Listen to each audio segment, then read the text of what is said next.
Kita masih ada dua pembahasan. Pembahasan pertama tentang bagaimana pendalilan Al-Quran dalam menetapkan tauhid uluhiyah. Kemudian terakhir kita akan bahas tentang bagaimana sebagian kelompok yang tidak begitu perhatian terhadap tauhid uluhiyah.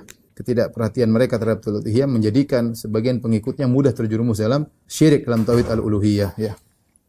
Tapi adapun berikutnya metode Quran dalam memerintahkan untuk bertauhid uluhiyah. Di antaranya kita sebutkan 3, yaitu Al-Quran berdalil pengakuan terhadap rububiyah untuk bertauhid uluhiyah. Dan ini banyak dalam Al-Quran karena orang-orang musyrikin Arab mereka mengakui tauhid rububiyah. Ya wajar mereka musyrikin Arab, Quraisy terutama nenek moyang mereka yang bangun Ka'bah yaitu Ismail, karena orang Quraisy semuanya keturunan Nabi Ismail alaihissalam dengan Ibrahim, sehingga mereka berhaji, mereka umrah, mereka bahkan bernazar. Kita dapati mereka juga banyak yang namanya Abdullah. Nabi belum lahir sudah banyak namanya Abdullah. Dan mereka kebiasaan mereka haji umrah, ya. Bahkan Nabi sering mendakwahi mereka ketika mereka di musim haji. Tapi mereka musyrikin. Mereka menyembah Allah, mereka juga menyembah berhala, Lata, Uzza, kemudian Manat. Ya, mereka juga menyembah Hubal, menyembah berhala-berhala lain. Sampai di sekitar Ka'bah itu ada 360 berhala. Sekitar Ka'bah 3. Jadi mereka menyembah Allah, mereka juga menyembah patung-patung. Yang patung-patung tersebut merupakan simbol-simbol dari orang-orang soleh yang mereka sembah. Ya. Padahal yang berhak disembah hanyalah yang menciptakan alam semesta. Makanya di antara metode Al-Quran menyuruh mereka untuk meninggalkan kesyirikan, Al-Quran memanfaatkan pengakuan mereka terhadap rububiyah. Ya, contohnya dalam firman Allah surat Al-Baqarah ayat 21, Ya ayuhan nasu ubudu rabbakumul ladzi khalaqakum wal ladzina min qablikum la'allakum tattaqun. Alladzi ja'ala lakumul arda firasya was samaa'a binaa'a wa anzala minas samaa'i maa'an fa akhraja bihi minas thamarati rizqan lakum fala taj'alu lillahi andada wa antum ta'lamun. Kata Allah, wahai manusia sekalian, sembahlah Rabb kalian saja yang telah menciptakan kalian. Yang rububiyah. Yang menciptakan cuma Allah. Apakah ada zat lain menciptakan kalian? Tidak ada. Yang telah menciptakan nenek moyang kalian, Allah juga. Yang menurunkan hujan dari langit cuma Allah. Yang menumbuhkan tumbuhan cuma Allah Subhanahu wa taala. Yang meninggikan langit, yang membentangkan bumi, siapa? Allah. Mereka bilang Allah. Kalau begitu, fala taj'alulillahi andada wa antum ta'lamun. Jangan ambil tandingan-tandingan untuk kalian ibadahi, sekutu-sekutu bagi Allah, padahal kalian tahu yang menciptakan hanyalah Allah Subhanahu wa taala. Dan ini banyak dalam Al-Qur'an metode ini.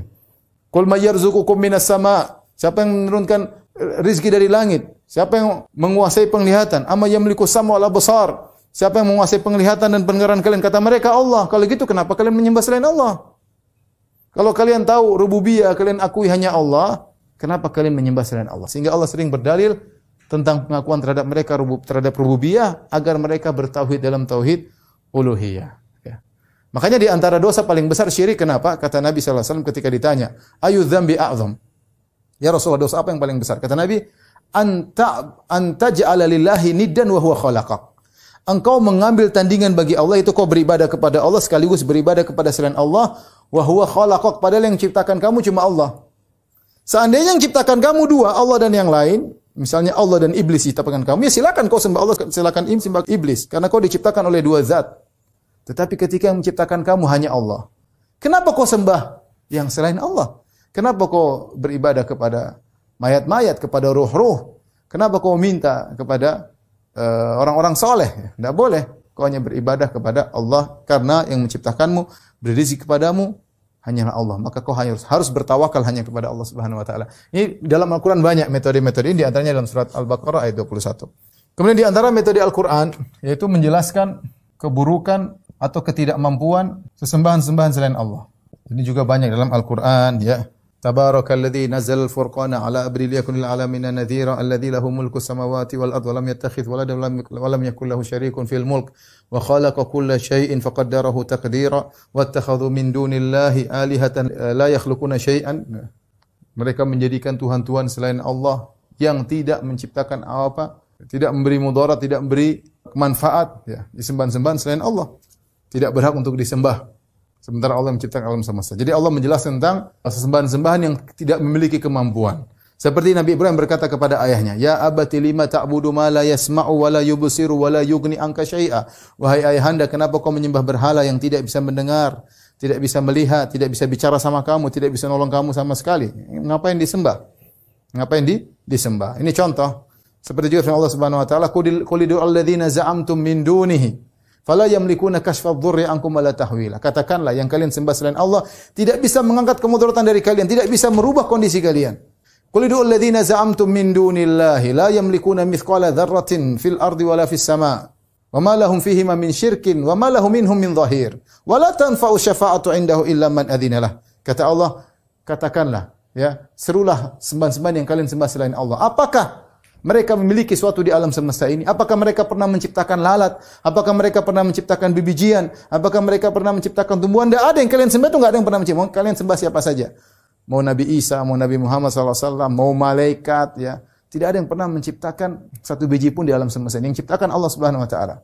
Wa ma lahum fihi min syirkin, dan mereka tidak pernah ikut serta bersama Allah dalam mengatur langit dan bumi, dalam menciptakan langit dan bumi. Tidak pernah mereka punya jasa dalam menciptakan langit dan bumi atau mengatur alam semesta. Tidak ada. Wa ma lahu minhum min dhahir, dan Allah tidak pernah minta bantuan dari mereka sama sekali. Allah bantah mereka. Jadi sembahan-sembahan kalian tidak bisa membantu sama sekali. Bahkan kata Allah Subhanahu wa taala, "Ya ayuhan nasu duriba mathalun fastami'u lah. Innal ladzina tad'una min dunillahi la yamlikun la yakhluqu dzubaban wa la yajtama'u lah." Wahai manusia sekalian, dibuat perumpamaan kepada kalian, sungguhnya yang kalian sembah selain Allah itu tidak mampu menciptakan seekor lalat, hewan yang hina. Mereka bersatu padu ngumpul, tidak bisa ciptakan seekor lalat. Itu saya yang ciptakan, kata Allah Subhanahu wa taala. Walladzina tad'una min dunihi ma yamlikuna min qitmir. In tad'uhum la yasma'u du'aakum walau sami'u mastajabu lakum. Wa yaumal qiyamati yakfuruna bisyirkikum wa la yunabbi'uka mithlu khabir. Kata Allah, yang kalian sembah itu tidak memiliki kitmir. Kitmir itu apa? Kulit ari yang ada pada biji korma. Kalau kita makan korma ada bijinya, ada kulit arinya. Itu yang ciptakan Allah. Mereka tidak bisa ciptakan ini, kata Allah Subhanahu wa taala. Dan mereka tidak akan mendengar doa kalian. Tidak akan dengar. Kalau mereka pun dengar, mereka tidak akan bisa jawab doa kalian. Dan pada hari kiamat mereka akan berlepas diri dari ibadah yang kalian lakukan. Ini contoh di antara Allah menjelaskan tentang keburukan atau ketidakmampuan yang disembahi. Bagaimana kita menyembah makhluk semisal kita, ya? Maka bertauhid dalam tauhid uluhiyah, ya. Yang terakhir Allah ingatkan, ya, kepada kaum musyrikin Arab, bahwa mereka dalam kondisi genting mereka bertauhid. Dan ini banyak dalam ayat. Contohnya firman Allah Subhanahu wa taala, "Wa idza raqibu fil fulki da'allaha mukhlishina lahuddin." Ketika mereka sedang berlabuh di tengah lautan, ombak sangat besar, mereka ikhlas berdoa hanya kepada Allah Subhanahu wa taala. Mereka hanya beribadah kepada Allah Subhanahu wa taala. Nah, oleh karenanya di zaman kakeknya Nabi Muhammad SAW, ketika Raja Abraha datang ingin menghancurkan kota Makkah, mana mereka meninggalkan sembahan-sembahan mereka semua, mereka ke Ka'bah berdoa kepada Allah Subhanahu wa taala ketika itu. Dalam kondisi genting, mereka bertauhid. Falamma najjahum ilal barri idza hum yusyrikun. Tatkala diselamatkan ke daratan, tiba-tiba syirik kembali. Maka Allah ingatkan, kalian kan pernah bertauhid. Maka lakukanlah tauhid tersebut dalam kondisi genting maupun dalam kondisi lapang. Jangan dalam kondisi lapang malah minta-minta kepada berhala-berhala yang lain. Ini di antara metode Al-Qur'an dalam memerintahkan tauhid. Terakhir kita ingin menyinggung, ya, di antara sebab tersebarnya kesyirikan dalam tauhid uluhiyah. Di antara sebabnya yaitu salah dalam mendefinisikan makna Allah atau al-ilah. Al-ilah. Kita dapati dalam buku-buku, sebagian buku-buku seperti buku kaum Asy'ariyah, ya, dinukil oleh Al-Baghdadi, Abdul Qahir Al-Baghdadi, kemudian dinukil juga oleh misalnya Syahristan dalam kitabnya Milal wa Nihal. Mereka menukil dari Abu Hasan Al-Asy'ari rahimahullahu taala mengatakan bahwasanya la ilaha illallah ay la qadira 'alal ikhtira illallah. Yaitu la ilaha maksudnya tidak ada yang mampu menciptakan kecuali Allah. Definisi ini definisi yang kurang, karena hanya terbatas pada rububiyah. Kita sudah singgung tadi makna ilah dalam kamus-kamus dulu semuanya diartikan dengan ma'bud, ya. Al-ma'bud, yang disembah, bukan yang menciptakan.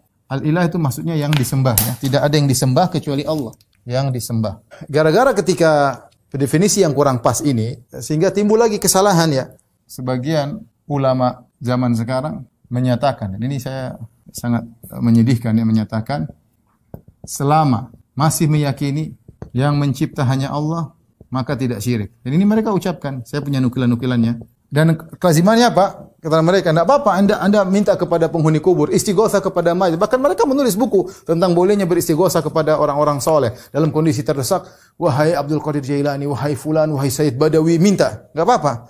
Yang penting kamu meyakini hanya sebab. Yang menentukan Allah, tapi ini cuma sebab. Minta saja kepada mereka. Sehingga berdoa kepada selain Allah tidak jadi masalah bagi mereka. Selama Anda meyakini yang menciptakan hanya Allah. Ya, ini kelanjutan dari tadi, la qadir al ikhtira. Padahal tidak ada ilah, tidak ada kaitannya dengan qadir. Ilah di sini maksudnya tidak ada yang berhak disembah. Ini salah secara bahasa. Ini salah akademisi ya. Harusnya kalau seorang ingin mendefinisikan ilah, dia kembali kepada kamus-kamus bahasa Arab, ilah itu artinya apa? Dan tidak ada ahli bahasa mengatakan ilah artinya qadir alal ikhtira, enggak ada. Salah akademisi ya. Dan kemudian dilanjutkan, ini kelanjutannya ke sini. Sehingga sebagian ulama zaman sekarang ada yang mengatakan selama masih meyakini yang menciptakan hanya Allah maka tidak syirik. Akhirnya apa? Berdoa kepada selain Allah tidak syirik jika hanya dianggap sebab. Pakai jimat tidak syirik jika hanya dianggap sebab. Sebagian orang pergi ke dukun tidak syirik, yang penting hanya sebagai sebab. Dan berlanjut dan berlanjut. Dan ini bahaya, fatal ya. Ada menyembelih kepada selain Allah enggak apa-apa, yang penting tidak syirik.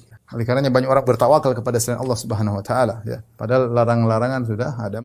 Kemudian di antara sebab sebenarnya dalam tauhid uluhiyah, mereka tidak kembali kepada penjelasan ulama-ulama Asy'ariyah terdahulu ya. Padahal sebagian ulama Asy'ariyah menjelaskan tauhid dengan baik. Di antaranya seperti Al-Baqilani ya. Dia menjelaskan doa kepada selain Allah syirik. Di antaranya misalnya Al-Halimi dalam kitabnya Al-Minhaj Syarah Syu'abil Iman juga menjelaskan doa kepada selain Allah syirik. Contohnya Ar-Razi dalam tafsirnya menjelaskan tentang pengagungan kepada penghuni kubur, kesyirikan atau sarana kesyirikan.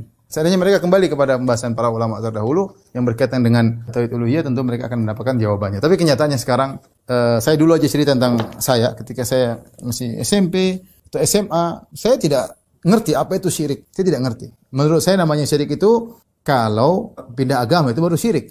Atau meyakini Tuhan tidak ada, atau meyakini ada dua Tuhan, itu baru syirik. Adapun terbetik dalam benak, kalau misalnya pergi kuburan minta kuburan syirik, enggak ada yang pernah jelaskan. Sehingga namanya la ilaha illallah, tidak ada Tuhan selain Allah, tidak ada pencipta selain Allah. Itu yang sering kita pahami. Apa itu la ilaha illallah? Tidak ada pencipta selain Allah. Dan ini adalah awal dari kesalahan. Ini makna sudah benar tapi kurang lengkap. Wallahu a'lam bishawab. Ini saja yang saya sampaikan pada kesempatan kali ini. Semoga bermanfaat. Kurang lebihnya saya mohon maaf. Wabillahi taufiq wal hidayah. Assalamualaikum warahmatullahi wabarakatuh.